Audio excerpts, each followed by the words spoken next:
necə olar Cavid müəllim? Çox gözəl olar, təbii ki. Fidan da Aydanla bacıdılar. Aydan böyükdür, Fidan balacadır. İndi böyük bacı öz istedadını göstərdi. İndi görək Fidan xanım necə oxuyacaq. Təbii ki, o da öz gözəl ifasını mən belə başa düşürəm ki, təqdim edəcək. Və biz ona da inanırıq ki, gələcəkdə Aydan Fidan bacılarının adları tez-tez çəkiləcək. Çünki hələ həyat irəlidədir, ömür irəlidədir.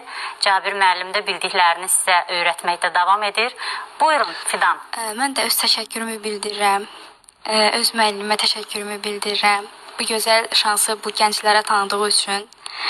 İnşallah Mirzə Hüseyn Segahından şöbələr ifa edəcəm. Uğurlar. Çox sağ olun. Buyurun.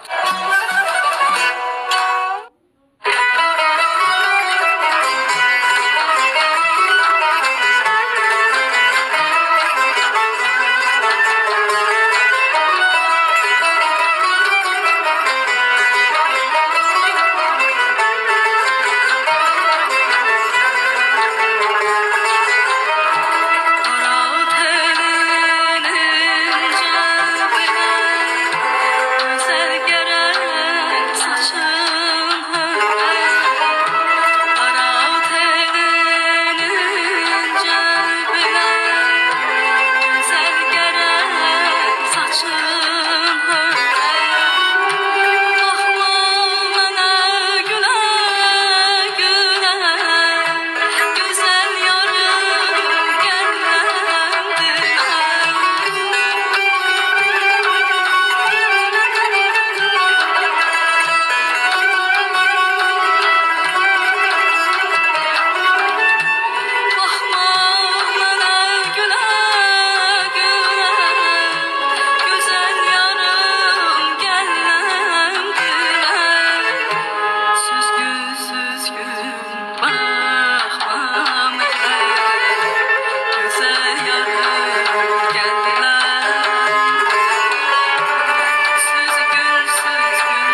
Təşəkkür